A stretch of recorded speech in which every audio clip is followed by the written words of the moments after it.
हमने सुना है कि लोग कहते हैं कि शांति जी ना बहुत ज्यादा स्ट्रिक्ट और गुस्से वाली महिला है, बहुत जल्दी हाइपर हो जाती हैं, तो ये कहाँ तक सच है मैम? ये पहले बहुत सच था। अब तो मैं, मेरे गुरु जब मेरे जीवन में आ गए हैं, ऐसा ना गुरु के बिना ज्ञान नहीं मिलता है। क्योंकि जब गुरु ने बताया कि आपका गुस्सा हो, आपका प्रेम हो, आपका कोई भी व्यवहार हो, किसी दूसरे को तो चेंज कर ही नहीं सकता है। माता पिता का जीवन था, फिर आपने शादी करी, फिर बच्चे भी हुए, आपके हस्बैंड का जीवन, सास ससुर, मतलब एक महिला की जो जिंदगी होती है ना, थम जाती है। क्वेश्चन पूछा है कि लेकिन आती हैं, बहुत रुकावटें आती हैं। जब मेरी सासू माँ बीमार थी, बेड रिडन रही थी वो 6 महीना, तो समझ लीजिए कि सब कुछ बेड पर होता। तो मेरी मदर लोग, मैं माँ के ही घर में रुकी थी, क्योंकि गोरखपुर वो जा नहीं पाती थी, गर्म में नहीं रह पाती थी, तो हम यहीं आ जाते थे उनके पास ही। उन्हीं के लिए मैंने सारा अपना पूरा ही घर गृहस्थी यहाँ ले आई थी। तो मेरे लोगों ने मेरे को, तब उस समय होता है समाज में कि अरे तुम अपनी सास के लिए पूरा घर बार छोड़ के चली आई, वहाँ जॉब कर रही थी, ये कर रही थी। तो मैंने कहा देखो, माँ बाप की सेवा ही होती। आज मुझे लगता है ना, जो मेरे पास जितनी ब्लेसिंग्स हो रही, ये मेरे बुजुर्गों का ही, कि कहीं ना कहीं तो उनको, वो मुझे पहचानती नहीं थी मेरी सास, मुझे काम वाली समझती थी वो। अखिल विश्व को जीत सका जो, उसे हराती शंका मन की, बन सकते हो स्वयं राम तुम, जीत सको यदि लंका मन की। नमस्कार, और आप देख रहे हैं YouTube पर समाचार सच, और एक बार फिर मैं आपके साथ नीरू भल्ला एक बार फिर जुड़ चुकी हूँ आपके साथ महिलाओं की सीरीज में, पहाड़ की मजबूत महिलाओं की सीरीज में। और जैसा कि आप आज जो हमारे साथ एक महिला जुड़ चुकी हैं, और ये बड़ा जाना पहचाना चेहरा है, और देखिए वो एक स्कूल तो चलाती हैं, और लेकिन इसके अलावा भी वो कई संस्थाओं से, और मतलब एज ए समाज सेविका के रूप में कार्य कर रही हैं। तो आप को हम ज्यादा समय न लेते हैं, उन्हीं से आपका परिचय कराते हैं। और हमारे साथ है, देखिए कौन है आज। तो नमस्कार मैम, समाचार सच में आपका स्वागत है। और जैसा कि आपको विदित है कि हमारी जो पहाड़ की मजबूत महिलाओं के ऊपर सीरीज चल रही है, तो आप भी उन्हीं मजबूत महिलाओं में एक है। तो थोड़ा सा हम जाएंगे हमारे दर्शकों से कि आप अपना थोड़ा परिचय कराएं। पहले तो मैं सबसे पहले समाचार सच न्यूज चैनल का, इस पोर्टल का बहुत बहुत धन्यवाद करती हूँ कि इन्होंने मुझे मजबूत महिला, पहाड़ की मजबूत महिलाएं इस शीर्षक पर बुलाकर मुझे यहाँ, मुझे अपने आप में तो ऐसी कोई मजबूती नहीं दिखती है, क्योंकि संसार में आए तो कर्म तो करना चाहिए, बस उसी कर्म को लेकर चलते हैं। मैं मजबूत हूँ या नहीं हूँ, ये तो समाज में अगर कुछ कर पाए तो तभी हमारी मजबूती नजर आती है। तो बाकी आप, मुझे लगता है कि जितना भी काम मैंने किया है वो सर्वविदित है। कोई ऐसा कभी ये सोचकर नहीं किया कि मैं बहुत हाईलाइट हो जाऊं इसलिए मैं ये काम कर रही हूँ, ऐसा कुछ नहीं था।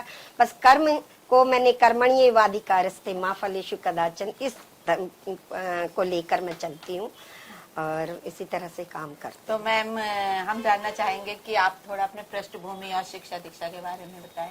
हाँ, इस बारे में बताना जरूर चाहूंगी, क्योंकि आज मैं जो भी हूँ अपने माता पिता की वजह से हूँ। वो तो हर बच्चा अपने माता पिता के ही संस्कारों से, उनके द्वारा ही होता है। पिताजी मेरे बहुत सामाजिक कार्यकर्ता भी रहे हैं, इसीलिए उन्होंने उस जमाने में, उनके जमाने में तो ये राजनीति भी एक समाज सेवा ही होती थी। आज भले ही राजनीति का कुछ रूप बदल चुका है, तो वो राजनीति में भी थे। जनसंघ का उन्होंने संगठन किया था अल्मोड़े में, उसके बाद पहले आरएसएस में रहे थे, फिर जनसंघ में रहे थे, फिर उसके बाद उन्होंने फिर धीरे धीरे बीजेपी, जनसंघ ने बीजेपी का नाम लिया। इस तरह से बहुत से सामाजिक कार्य उन्होंने किए। पेड़ बचाओ आज इतना चल रहा, पेड़ बचाओ और पेड़ों को मत काटने दो, इसका उन्होंने आज भी, अगर आप कभी, आप लोगों को भी मौका मिले, कौसानी में आप जाएंगे तो वहाँ पर जो जंगल है, उन्होंने वो जंगल लगाया था और आज तक वो जंगल जीवित है, क्योंकि उन्होंने हर वहाँ के निवासियों को एक कसम दिलवा दी थी कि जो एक पेड़ काटेगा वो अपने बच्चे का सर काटेगा। तो वो जंगल आज भी जिंदा है। तो उनकी ये प्रेरणा मुझे सामाजिक कार्य करने के लिए बचपन से मिली। और माता की ओर से, माँ मेरी बहुत कर्मठ थी, बहुत कर्मठ थी, पढ़ी लिखी नहीं थी, लेकिन पढ़ी लिखी न होने के बावजूद भी वो सारा बाजार से लेके, घर से लेके सारा काम, और इतनी कर्मठता उनके, वो मुझे लगता है जो मैं आज इतनी कर्मठ हो पाई हूँ, ये संस्कार उन्होंने ही दिए। तो ये मेरी पृष्ठभूमि थी। पढ़ाई का जहाँ तक है, शुरुआती तौर पर मैंने, हम लोगों ने सरकारी स्कूल से ही हम लोग पढ़े हैं, प्रारंभिक शिक्षा प्राइमरी स्कूल से की, फिर उसके बाद GGIC हल्द्वानी से पढ़ा। GGIC हल्द्वानी में जब मैं 10th तक मैंने पढ़ा था तो तभी वहाँ पर मेरी साइंस और मैथ्स थी, तो मुझे तब वहाँ पर 11th में साइंस मैथ्स नहीं थी। उस समय पर MB इंटर कॉलेज में वहाँ के प्रिंसिपल थे गुप्ता सर, उनकी लड़की पूनम गुप्ता थी, उनको वहाँ 11th में एडमिशन मिल गया था। तो मैंने उस समय मैंने एक आंदोलन चलाया कि भाई जब एक लड़की वहाँ पढ़ सकती है साइंस और मैथ्स लेकर के, तो हम लड़कियां जो आम और घरों की लड़कियां उनको क्यों नहीं मिला। तो बहुत इसके लिए मैंने, जब मैं 10th में थी तब मैंने एक आंदोलन चलाया था कि हमको भी 11th से वहाँ पर एडमिशन मिलना चाहिए, क्योंकि वो बॉयज स्कूल है, आज भी बॉयज स्कूल ही है। लेकिन नहीं सक्सेसफुल हुआ, क्योंकि उस समय पर फैमिली बैकग्राउंड बहुत सपोर्ट नहीं देते थे। वो सोचते थे और उन तक तो बात पहुंचनी भी नहीं चाहिए थी, वरना नाम कटा के घर भी बिठा सकते थे। तो फिर खैर ऐसे ही सब्जेक्ट चेंज किया, फिर 12th किया। 12th करने के बाद फिर मैं BA में, जब मैं ही MB डिग्री कॉलेज था, आज तो MB PG कॉलेज है ये, यहाँ पर आई तो तब BA 2 साल का होता था, आज तो 3 साल का है। तो आप भी सोच रहे होंगे कि पता नहीं किस जमाने की बात कर ली। मैं बता भी दूं, मुझे जनता से कहने में कोई वो नहीं है दो राय कि मैं सीनियर सिटीजन हूँ, मोर देन 60। तो और कहते हैं कि लोग जब सीनियर सिटीजन होने पर लोगों को लगता है कि अरे नहीं अब मुझे कुछ नहीं करना चाहिए, लेकिन मेरे पास दुगनी शक्ति आती है जब मैं ये सोचती हूँ कि मुझे अभी बहुत कुछ करना है। तो उसके लिए फिर मैंने BA, जब सेकेंड ईयर में मैं थी तो फर्स्ट ईयर में भी मैंने वहाँ पर क्लास रिप्रेजेंटेटिव होते थे उसका, और बाकायदा वोट पढ़ते थे क्लास में, तो उसमें भी मैं क्लास रिप्रेजेंटेटिव रही BA 1 में। और BA सेकेंड ईयर में हमारे साथ का एक लड़का था, वो बहुत मतलब हम लोगों को बड़ा इस समय बड़ा डिस्क्रिमिनेशन होता था, ये पहाड़ी लड़की है, ये देसी लड़की, इस तरीके से क्लास में भी होता था। तो मैं नाम नहीं लेना चाहूंगी उस बंदे का। उसने मतलब वो अपने ग्रुप के लोगों को या अपनी कास्ट के लोगों को बहुत प्रमोट करता था, और तो वो इलेक्शन के लिए खड़ा हो गया। तो तब होते क्या थे, ये रिवाज नहीं था इलेक्शन का जो आज आप देख रहे हैं। आज तो बिल्कुल पॉलिटिक्स आ गई है, इसमें भी यूनियन के चुनाव सीधे होते हैं जैसे नेताओं के होते हैं। तब ये होता था हमारे जमाने में एसोसिएशन के चुनाव हुआ करते थे, और एसोसिएशन के पदाधिकारी ही यूनियन को चुनते थे। तो वो अंदर स्कूल बाउंड्री के भीतर ही भीतर सब काम हो जाता था बड़ी शांतिपूर्ण ढंग से, और बड़ा अच्छा जमाना हमने देखा है। लेकिन उस जमाने में भी जब मैंने देखा तो मैंने बहुत लोगों से बोला कि भैया ये बंदा देखो अनअपोज जा रहा है, ये प्रेसिडेंट के लिए खड़ा हो रहा है, साइकोलॉजी एसोसिएशन के प्रेसिडेंट। और साइकोलॉजी डिपार्टमेंट उस समय बहुत मायने रखता था, उसमें सबसे ज्यादा स्ट्रेंथ होती थी। तो उन्होंने बड़ा वो किया, तो लेकिन यही रहा कि लोगों ने कोई भी तैयार नहीं हुआ, क्योंकि वो एटमॉस्फेयर था नहीं। जब लास्ट में सबने बोला कि तू ही क्यों नहीं खड़ी हो जाती है, तो सब लोगों को खड़े करने, मैंने कहा मेरे घर में बहुत मेरे को घर से निकाल देंगे, क्योंकि स्ट्रिक्टनेस बहुत थी। मेरे बड़े भाई बहुत स्ट्रिक्ट थे इस मामले में, क्योंकि वो जमाना ही वैसा था। इसमें मैं उनकी भी गलती नहीं कहूंगी, और अच्छा रहा कि हम लोगों के साथ ऐसा रहा, तो हमने उसी ईमानदारी से अपनी पढ़ाई की। तो फिर उसके बाद हम सब ने कहा कि हम घर से तू पैसे की कोई बात मत करना, किसी को हम बताएंगे नहीं। और मेरी साथ की ये जगदम्बा प्रेस वाली जो थी, उनकी सिस्टर थी, जो भी बैठते हैं उनकी सिस्टर मेरी क्लासमेट थी, अभी इलाहाबाद में है वो। उसने कहा मैं अपनी प्रेस से सारे पैम्फलेट छपा लूंगी और ये कर लूंगी। इस तरीके से मैंने इलेक्शन लड़ा। मैं पहली लड़की थी MB इंटर डिग्री कॉलेज की जिसने साइकोलॉजी एसोसिएशन का ओपन इलेक्शन लड़ा था। तो मैं और सबसे ज्यादा वोट से जीती थी, साइकोलॉजी एसोसिएशन की प्रेसिडेंट बनी थी मैं। तो बड़ा अच्छा लगता है। उसके बाद फिर MA के लिए मैं यहाँ पर, MA तब तक खुला ही नहीं था हमारे जमाने में, ये डिग्री कॉलेज ही था। फिर पिताजी ने, माताजी तो बिल्कुल पक्ष में नहीं थी, उनका तो एक ही था कि बड़ी हो गई लड़की शादी करो, शादी। हमारे यहाँ तो शादियां जल्दी भी हो जाती थी, तो पिताजी नहीं सुनते थे माँ की। लोग कहते हैं ना कि पितृसत्तात्मकता चल रही है, पितरों मतलब जेंट्स लोग महिलाओं को दबाना। मैं जितना भी आई हूँ कि आज मेरा जो भी रूप आप देख रहे हैं, इसमें मुझे पुरुषों का ही सहयोग मिला। पहले पिताजी का मिला, फिर उसके बाद शादी के बाद अपने पति का बहुत सहयोग मिला। आज मेरे बच्चे मुझे बहुत सहयोग देते हैं, दोनों मेरे लड़के बहुत सहयोग देते हैं, और मैं इतना समाज में काम कर पा रही हूँ। फिर नैनीताल से मैंने इकोनॉमिक्स से MA किया, और उसके बाद बीएड तो मैंने BA के बाद ही बीएड पहली बार, ये कुमाऊं यूनिवर्सिटी खोलने में भी हमारा सहयोग है। इसके इलेक्शन में भी सबसे आगे बैनर लेके हम ही लोग थे। तब आगरा यूनिवर्सिटी, मेरा आधा BA आगरा यूनिवर्सिटी से हुआ है, आधा मेरा कुमाऊं से हुआ है। कुमाऊं यूनिवर्सिटी भी हम ही लोगों ने बनाई। मतलब हम आगे आगे हम ही लोग रहते थे। तो तब से मतलब ये था ना, जो सामाजिक काम करने का जो कीड़ा था ना, ये सब हुई। उसमें ये नहीं सोचते थे हम कि इसमें मुझे क्या फायदा है। भाई फायदा, अब यूनिवर्सिटी बनी तो सबको फायदा मिला, तो उसमें ये थोड़ी सोचा शांति जीना ने कि अरे मेरा क्या इसमें वो है। अगर मैं ऐसा सोचती तो शायद मैं सबसे फ्रंट में आती भी नहीं। तो हमको, मुझे बड़ा फक्र होता है, भले ही कहीं हमने ये हिस्ट्री भले ही क्रिएट की तो मुझे तो संतुष्टि है। जमाना चाहे ना जानता हो, आज आपने मौका दिया तो यहाँ बोलने का अवसर भी मिल गया। तो ये है। और उसके बाद फिर शादी कर दी माता जी। तो मतलब कहीं जॉब वगैरह जॉब किया। शादी से पहले मैंने बहुत जॉब किया। मुझे सेंट पॉल्स में टीचिंग के लिए मिला था, लेकिन उससे पहले यहाँ पर एक मिशन स्कूल था, आपने देखा होगा, ये रोडवेज स्टेशन के पास। तो मेरी जो एक कजन सिस्टर थी, वो वहाँ बहुत सालों से जॉब करती थी। उनकी शादी हुई तो वहाँ पर ये होता था कि वो लोग अपने रिश्तेदार को किसी को फिट कर दे। मेरे से बोली कि अरे बड़ा अच्छा स्कूल है, छोटा स्कूल था, अच्छा स्कूल था, बहुत समय तो बहुत नाम था उस स्कूल का। तो कहने की करेगी, मैंने कहा हाँ चलो कर। और मुझे सेंट पॉल से मुझे मैथ्स की टीचर के लिए मुझे बुलावा भी आया, बट मैं वहां नहीं गई। मैंने क्योंकि पैसे की कोई अहमियत नहीं होती थी तब, बस काम करना है। तो मैंने मिशन में पढ़ाया था, तो उन्होंने मुझे एक ही महीने में मुझे प्रिंसिपल बना दिया था मिशन स्कूल वालों ने। तो फिर मैंने शादी तक वहीं काम किया। मेरी शादी तो मैंने अपनी छोटी बहन को वहाँ लगा दी, तो जो अभी GGIC से रिटायर हुई है वो। तो उसके बाद उसने फिर मेरी शादी हुई तो मैं गोरखपुर चली गई। और वहाँ भी हम वहाँ पर एक जो कॉलेज के लोग थे, डिग्री कॉलेज, जो गोरखपुर डिग्री कॉलेज की थी महिलाएं, उन लोगों ने एक संगठन बनाया था। तो उसमें मैं सबसे यंग मैं ही थी, जन कल्याण महिला समिति। तो उसमें मैंने वहाँ गोरखपुर में बहुत काम किया। और मतलब हम लोग जैसे महिलाओं की काउंसलिंग करना, महिलाओं की समस्याओं का समाधान करना, ये सब चीज़ हम करते थे। और इसी तरह से फिर, लेकिन जब मैं अचानक ही मेरी फादर इन लॉ की डेथ हो गई। मदर इन लॉ मेरी थोड़ा सा, उनको पार्किंसन डिजीज थी, तो जिससे उनको याददाश्त वगैरह नहीं रहती थी। तो उनके लिए फिर मुझे बैग एंड बैगेज वापस आना पड़ा। 17 साल की अपनी घर गृहस्थी के बाद गोरखपुर से वापस हल्द्वानी आई। तो हल्द्वानी में मेरे फादर, अच्छा, उन्होंने अपनी जिंदगी की शुरुआत नॉर्मल स्कूल के प्रिंसिपल से की थी।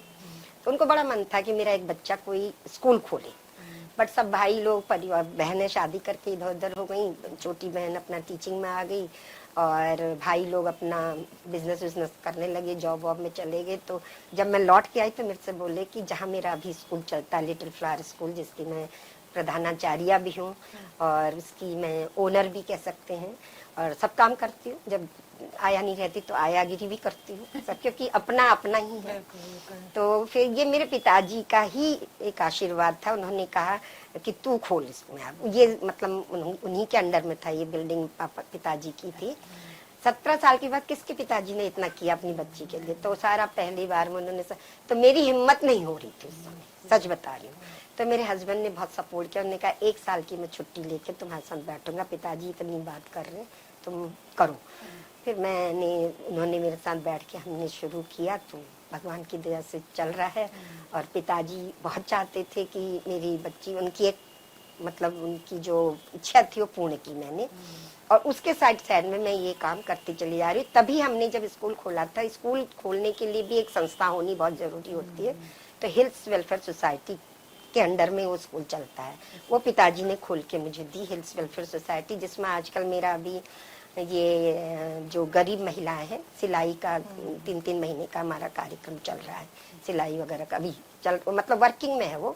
जैसे मोमबत्ती बनाना, ये करना, बड़े बड़े जैसे जो निर्धन लोग हैं उन लोगों की मदद करना, इस तरह से काम उसमें चलता है। और अभी भी मेरे स्कूल को ही हमने सेंटर बना रखा है। शाम को 4 बजे से 6 बजे वहाँ डेली क्लासेस लग रही हैं। वो 100 रुपया रजिस्ट्रेशन फीस हम लेते हैं। 3-3 महीने का उनको कोर्स करा रहे हैं फ्री ऑफ कॉस्ट। और स्टिचिंग चल रही है आजकल बहुत अच्छी। बल्कि अभी कल परसों में ही दिल्ली से एक ट्रेनर है, वो भी बहुत मतलब सेवा भाव वाली है, फ्री ऑफ कॉस्ट वो इनको ट्रेनिंग देने आई हुई है 10 दिन की। तो वो इसी तरह से फिर मुझे मेरा काम चलता गया। फिर मैं पुनर्नवा महिला समिति की तो सचिव थी ही उसके बाद ही। और उसके बाद मुझे ये इसने प्रांतीय उद्योग व्यापार मंडल की मैं प्रथम महिला रही। ग्रामीण में पहले मुझे अध्यक्ष बनाया गया। ग्रामीण का अध्यक्ष बनाने के बाद फिर एकदम से उन्होंने मुझे जिला अध्यक्ष बना दिया था। इसमें प्रांतीय प्रथम महिला मैं ही थी उसकी। और आज भी निवर्तमान प्रदेश मंत्री के रूप में मुझे जाना जाता है। तो भले ही काम कुछ नहीं, मैंने कहा भी था जो हमारे बड़े लोग हैं उन लोगों से कि भाई हम क्या काम कर पाते हैं इतने लोगों के। उन्होंने कहा नहीं, आपकी उपस्थिति ही हमारे लिए बहुत बड़ी बात होती है, इसलिए हम आपको छोड़ नहीं सकते हैं। तो इसलिए मैं अभी भी उनके टच में हूँ, क्योंकि अभी तो इलेक्शन हुआ नहीं है, निवर्तमान ही करके चलिए। इसके अलावा हमारी क्षत्रिय महासभा चलती है, उसकी मैं जिला महामंत्री हूँ। और अच्छा, समाज सेवा का कीड़ा इतना चलता रहा है कि मैंने अभी 5-6 साल पहले MSW करके अपना AA किया, जो उसमें मास्टर ऑफ सोशल वर्क में। तो उसमें यही कि जानने के लिए कि क्या क्या करना पड़ता है, तो बड़ा अच्छा रहा उसमें। जैसे गोल्ड मेडल मिला था, उसमें मेरे 2 नंबर कम रह गए थे, लेकिन मेहनत बहुत मैंने नहीं कर पाई थी। बेटे ने बहुत मेहनत करवाई मुझे, उसके क्रेडिट उसी को जाता है, क्योंकि कुछ समय बीत जाता है तो पढ़ने की इच्छा नहीं करती है। तो वही मुझे बहुत पुशअप करता था कि पढ़ो मम्मी, जब आपने लिया है तो इसको करो। तो अच्छा। तो मैम हम देख रहे हैं ना, जैसे आपने बताया अभी तक का आपका जो स्कूली जीवन से लेकर अभी तक जो आपके जीवन बताया, एक चीज मैंने बीच में आपसे पूछना वो थोड़ा मैंने आपको नहीं करा, तो लेकिन हमें ये बड़ा इजीली लग रहा है कि जैसा कि हम देख रहे हैं कि ऐसा लग रहा है कि बहुत आसानी से आप इस स्टेप में आज जो आप मुकाम है वो उसमें पहुंच गए, लेकिन हमें नहीं लगता है कि वो ऐसा होता है, क्योंकि सुनने में बहुत अच्छा लगता है। मुझे भी लग रहा है कि आप मैं बहुत जल्दी वो कर लिया, अचीव कर लिया आपने, लेकिन मुझे लगता है कि इस बीच में देखिए आपका एक पहला था, एक अपने माता पिता का जीवन था, फिर आपने शादी करी, फिर बच्चे भी हुए, आपके हस्बैंड का जीवन, सास ससुर, मतलब एक महिला की जो जिंदगी होती है ना थम जाती है इस चीज। लेकिन मेरे को लगता है आपने थोड़ा सा इसमें रुकावटें तो आई होंगी, ऐसा नहीं है, महिला जीवन है तो जरूर हुआ होगा, तो इसमें परेशानियां तो आई होंगी। और सर का आपका क्या सहयोग रहा, फिर बच्चे भी छोटे होंगे कभी तो वो पढ़ते हैं। आपने इतना अच्छा क्वेश्चन पूछा है कि लेकिन आती हैं, बहुत रुकावटें आती हैं। जब मेरी सासू माँ बीमार थी, बेड रिडन रही थी वो 6 महीना, तो समझ लीजिए कि सब कुछ बेड पर होता। तो मेरी मदर लोग, मैं माँ के ही घर में रुकी थी, क्योंकि गोरखपुर वो जा नहीं पाती थी, गर्म में नहीं रह पाती थी, तो हम यहीं आ जाते थे उनके पास ही। उन्हीं के लिए मैंने सारा अपना पूरा ही घर गृहस्थी यहाँ ले आई थी। तो मेरे लोगों ने मेरे को, तब उस समय होता है समाज में कि अरे तुम अपनी सास के लिए पूरा घर बार छोड़ के चली आई, वहाँ जॉब कर रही थी, ये कर रही थी। तो मैंने कहा देखो, माँ बाप की सेवा ही होती। आज मुझे लगता है ना, जो मेरे पास जितनी भी ब्लेसिंग्स हो रही, ये मेरे बुजुर्गों का ही। तो कहीं ना कहीं तो उनको, वो मुझे पहचानती नहीं थी मेरी सास, मुझे काम वाली समझती थी वो, मतलब उनकी मेंटल कंडीशन भी ऐसी हो चुकी थी। लेकिन मैंने उनका पूरा ध्यान रखा सब कुछ, क्योंकि मेरे पिताजी ने मेरे को एक बार 2 लाइनें उन्होंने हमको समझाई थी, और वो हमेशा कहते थे, बेटा अखिल विश्व को जीत सका जो, उसे हराती शंका मन की, बन सकते हो स्वयं राम तुम, जीत सको यदि लंका मन की। तो मुझे उनकी बात वो बड़ी समझ में आ जाती थी कि अपने मन से ही हम दुखी हो सकते हैं, अपने मन से ही सुखी हो सकते हैं। तो बस अपने मन पर ही कंट्रोल किया मैंने, और मैंने मतलब इतनी परेशानियां मुझे वो लगी नहीं कभी भी। मतलब रुकावटें बहुत आई, लेकिन हाँ, और बताइए स्मूथली वो पता नहीं कैसे मैं किस तरह से फेस करती थी, जबकि हस्बैंड भी फिर जॉब में वापस गोरखपुर चले गए थे, और मैं बच्चों के साथ यहाँ और अपनी सास के साथ यहाँ रहती थी, और मेरे पेरेंट्स का बहुत सहयोग रहता था।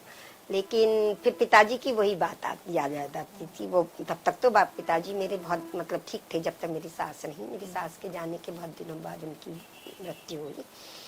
तो और दिमाग में एक ही रहता था कि भाई, जैसे मैंने अभी आते ही आपसे कहा कि भाई इंसान के जीवन में आए हैं तो कुछ करना चाहिए। भाई केवल बेटी बन गए, माँ बन गए, पत्नी बन गए, माँ बन गए और मरमरा के चले गए, बहू बन गए, खत्म हो गई। तो जिंदगी में काम करो ऐसा कि एक पहचान बन जाए, कदम चलो ऐसा कि एक निशान बन जाए। यहाँ जिंदगी तो सभी काट लेते हैं, यहाँ जिंदगी तो सभी काट लेते हैं, जिंदगी जियो ऐसी कि एक मिसाल बन जाए, एक मिसाल बन जाए, लोग याद तो करें। बिल्कुल बिल्कुल बिल्कुल। तो ये मैम का बहुत अच्छा बताया कि महिलाओं के लिए देखिए कोई चीज भी, हालांकि कोई सरल तो जिंदगी किसी के लिए भी नहीं है, लेकिन आपने जिस तरह बताया कि सरल बनाई जाती है ना कि बनती है। जी। तो मैम आप जो विभिन्न संस्थाओं से जुड़े हुए हैं, एक स्कूल चलाना, फिर संस्थाएं भी देखना, ये किस तरह इनको आप मैनेज करते हो? ये मुझे खुद भी पता नहीं चलता, लेकिन इसमें मेरे गुरु, मतलब हम ये नहीं कहते कि मेरे गुरु हैं, गुरु ने मुझे चुना है। हमारे गुरु कहते हैं कि तुमको कोई शिष्य अपने गुरु को नहीं चुनता है, गुरु ही अपना शिष्य चुनता है संसार की भीड़ में से, जो उसको ठीक लगता है उसको वो चुन। तो मेरे गुरु ने हमको चुना है। तो वो ये कहते हैं कि अपना जो आपने जिंदगी में आए हो, तो ये मत समझो कि आपने दुनिया बदलनी है या आपने किसी इंसान को बदलना है, आप ये कर ही नहीं सकते। आप बदल जाओ, अपने अंदर ब्रह्मांड को समाओ। आपने सुना है ना, जब राम कृष्ण बचपन में खेल रहे थे, मुंह में उन्होंने मिट्टी डाल दी थी, तो यशोदा ने उनसे कहा था कि मुंह खोलो, तो उन्हें ब्रह्मांड नजर आया। तो मेरे गुरु कहते हैं ये ब्रह्मांड सबके अंदर है, ये आपके अंदर भी है, उसको खोजने की कोशिश करो, अपने आप को खोजने की कोशिश करो। तो सबसे पहले खुद से प्रेम करो, खुद से प्रेम करोगे तो आप दुनिया से प्रेम करोगे। तो वो उन्होंने समझाया, और उन्हीं की जो मैं सुबह में प्राणायाम करती हूँ, योगा करती हूँ, और इसके लिए मैं बाबा रामदेव जी का बहुत धन्यवाद करती हूँ कि उन्होंने घर, आज चाहे वो बिजनेसमैन के रूप में प्रचलित हो गए, लेकिन मैं उनको अपना योग गुरु मानती हूँ, क्योंकि योग घर घर उन्होंने ही पहुँचाया।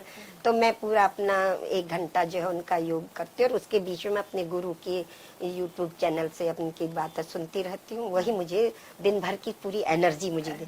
और होता क्या ना, like energy attracts like energy. अगर मैं किसी के लिए अच्छा सोचूंगी तो मुझे 100% वो मुझे अच्छा ही वापस मिलेगी, ये मेरा सिद्धांत है।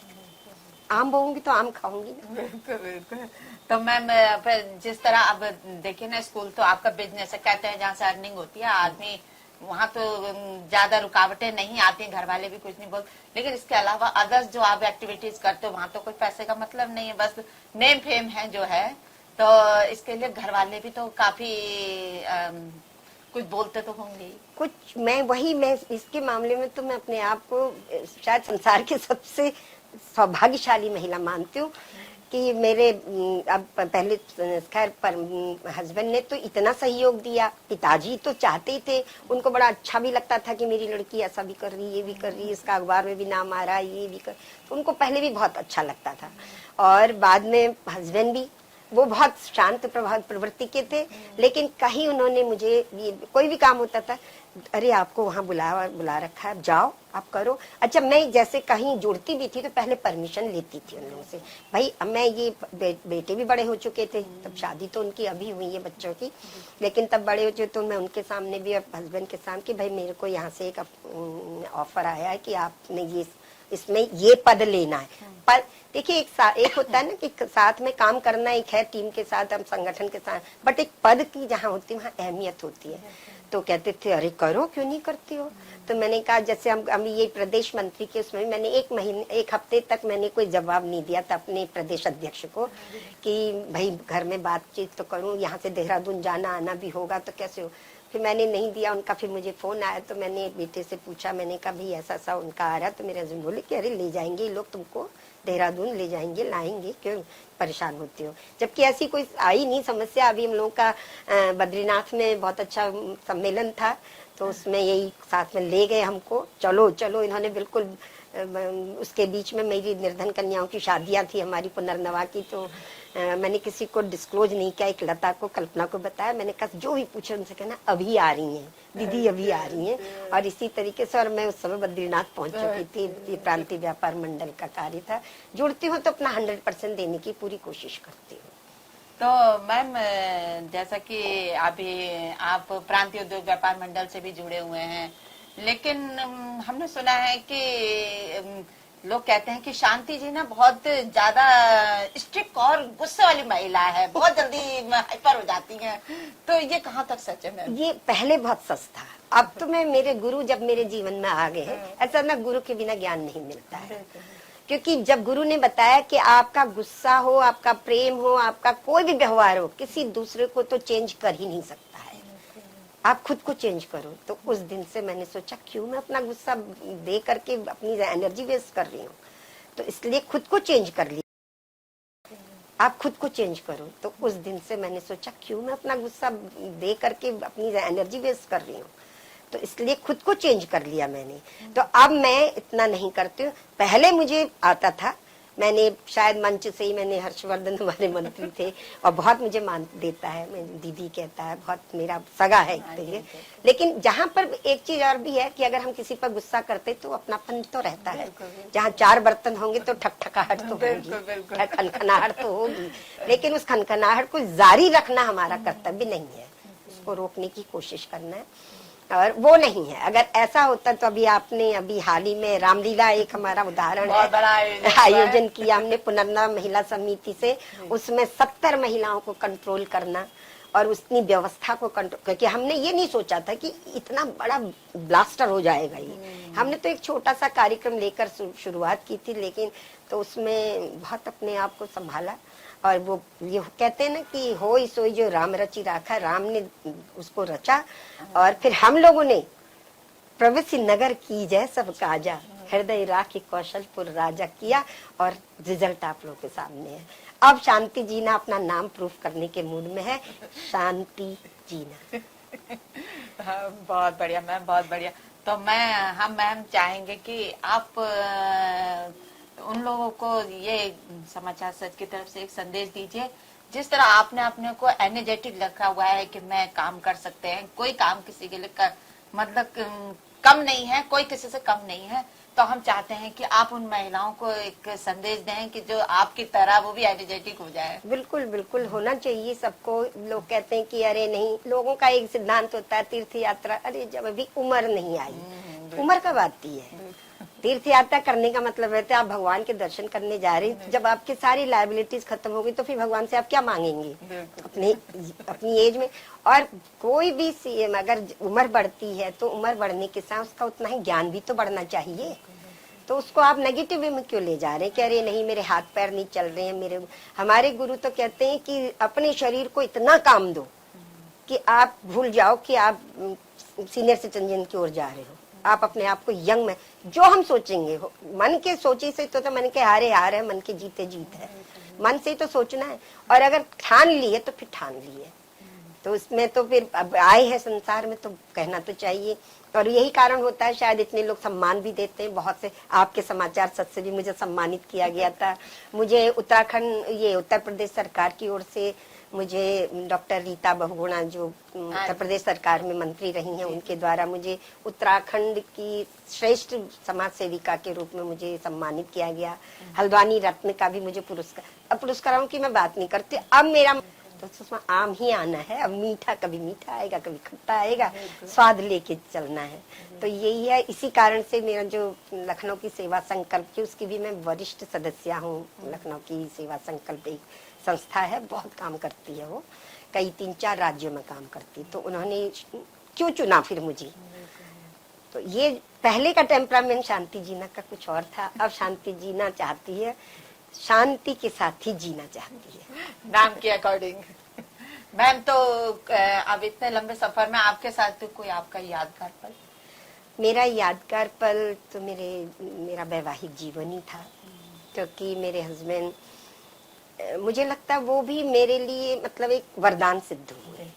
मतलब ऐसा पति मिलना शायद ही मेरे पूर्व जन्म, इस जन्म में तो पता नहीं, अभी तो चल ही रहा है, पूर्व जन्म के ही कोई पुण्य रहे होंगे जो मुझे ऐसे पति मिले। हर पल हर क्षण उन्होंने मुझे सहयोग दिया।